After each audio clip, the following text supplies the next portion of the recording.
Ahora vamos a hablar del equity, con un ejemplo muy visual y para conectarlo con los estados financieros. ¿Qué es el equity de una empresa? En contabilidad y finanzas, el equity es el patrimonio de los dueños de la empresa. Se calcula como que el equity es igual a activos totales menos pasivos totales. En términos simples, es lo que realmente es de los propietarios después de pagar todas las deudas. Un ejemplo, imagina que una empresa, digamos una empresa de Phototonics, digamos que se llame Phototonics AI, cuando empieza, dos socios crean la empresa. El socio A pone $60,000, el socio B pone $40,000. El total aportado es $100,000. Con ese dinero, la empresa compra equipos por $70,000 y deja $30,000 en efectivo en el banco. Entonces el balance inicial sería, ¿qué activos tiene? Veamos, en efectivo tiene $30,000. En equipos, ¿cuánto tiene? Compró $70,000. El total de activos sería $100,000. En pasivos vendrían las deudas. En este caso no tiene deudas, cero. Entonces el equity o el patrimonio, ¿cómo sería? El capital aportado al socio A fueron $60,000. El capital aportado al socio B fueron $40,000. El equity total fueron $100,000. Si compruebas la ecuación, 100,000 activos es igual a pasivos, 0, más el equity, 100,000. Cada socio es dueño de un porcentaje de la empresa. Entonces, en este caso, el socio A vendría a ser el 60% del equity y el socio B, 40% del equity.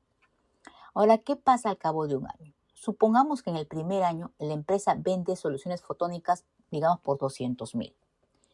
Y todos sus gastos, materiales, sueldos, alquiler, etcétera, suman unos $150,000. La utilidad neta sería $200,000 menos $150,000, $50,000 al año. No paga dividendos, van a invertir, suponer que van a reinvertir todo. Entonces el income statement del año sería los ingresos que ha tenido de $200,000, los gastos totales, $150,000, la utilidad neta, $50,000. ¿Cómo se refleja esto en el equity? Esos $50,000 de utilidad neta se suman a las utilidades retenidas que forman parte del equity. Entonces, el nuevo patrimonio sería el capital aportado, no cambia, $100,000, las utilidades retenidas, que son $50,000, y el total del equity sería $150,000, o sea, 100,000 más 50,000.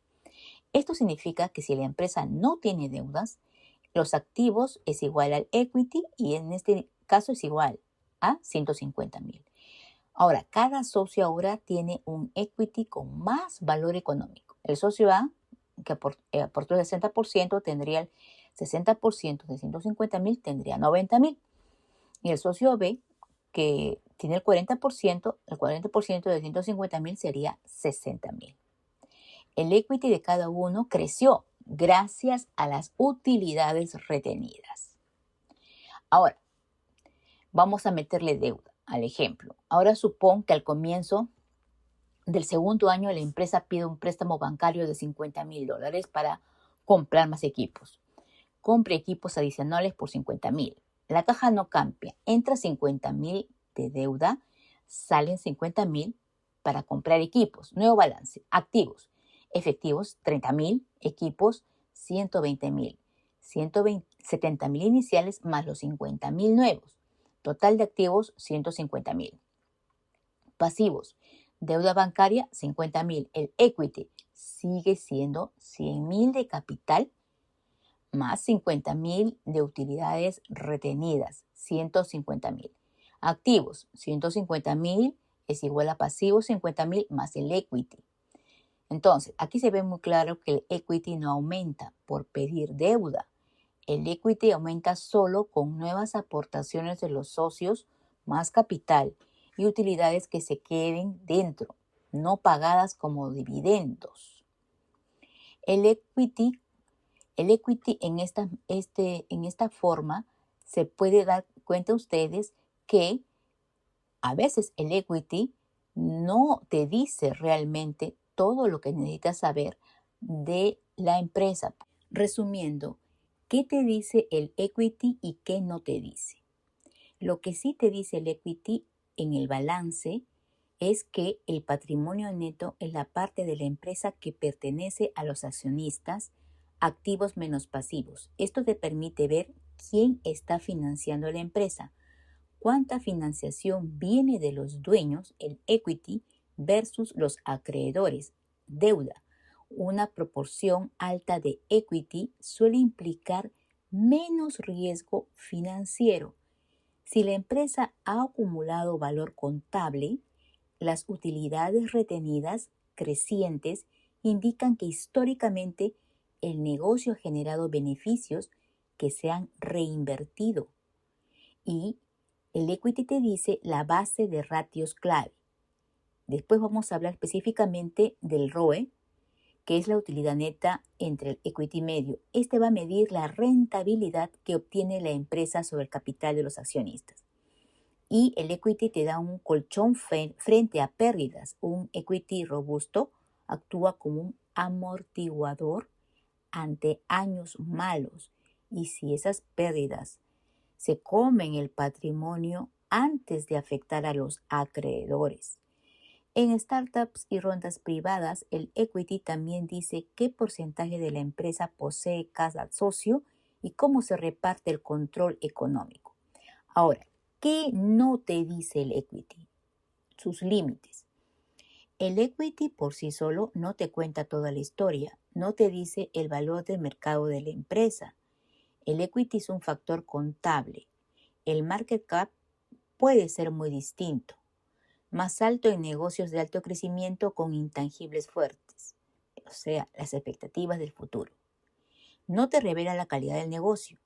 Dos compañías con el mismo equity pueden tener rentabilidades ROE, riesgos y ventajas competitivas totalmente distintas.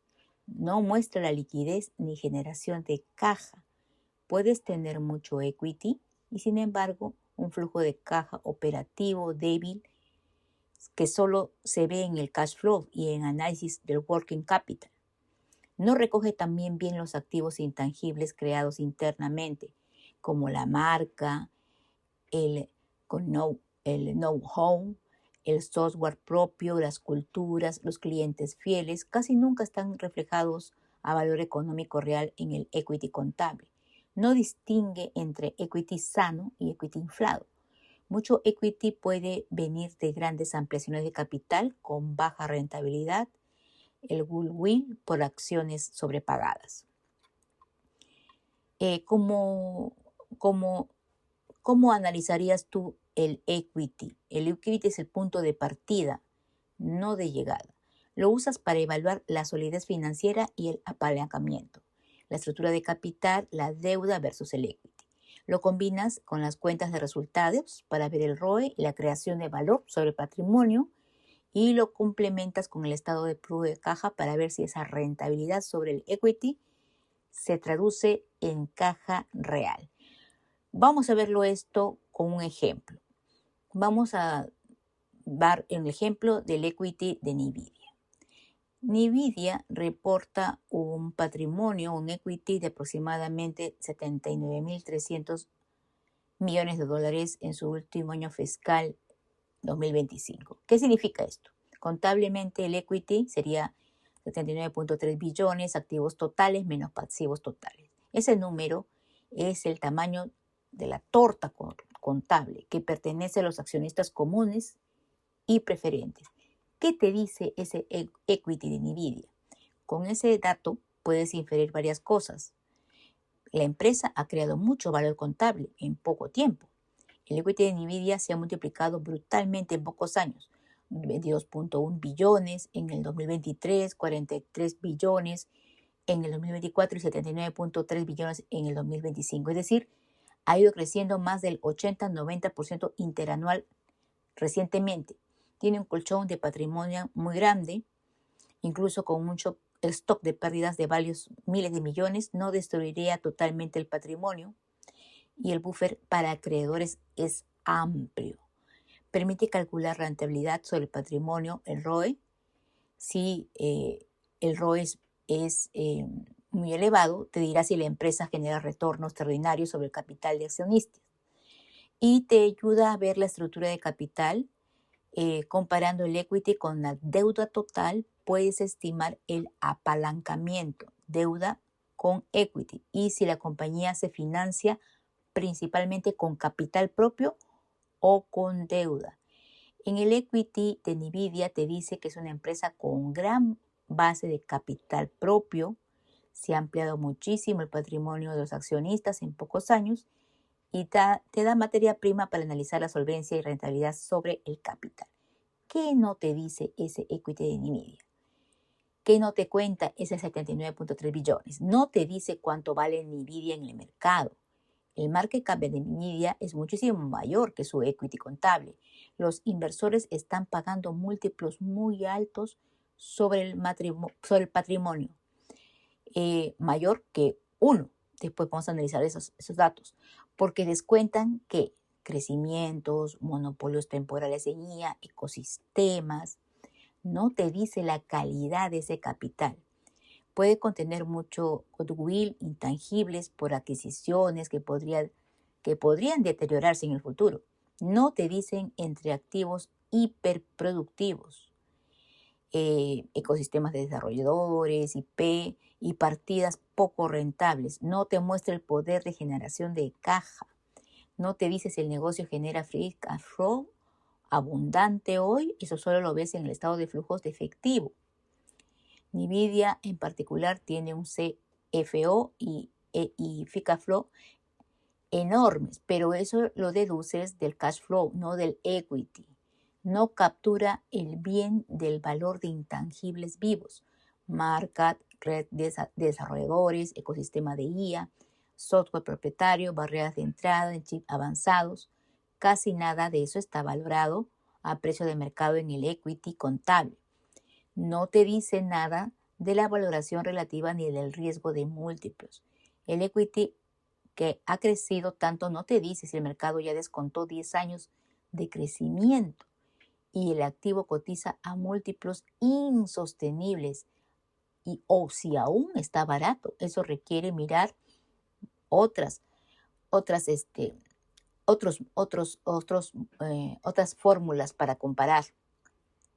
No te muestra la dinámica de dilución de recompras. El equity total puede crecer, pero sí se emiten muchas acciones, ampliaciones de capital, stock base de compensaciones. El equity por acción no crece tanto como parece. Necesitas ver números de acciones, el movimiento de capital social. Entonces, hay muchos otros datos que necesitas conocer para determinar si realmente la empresa conviene o no conviene invertir.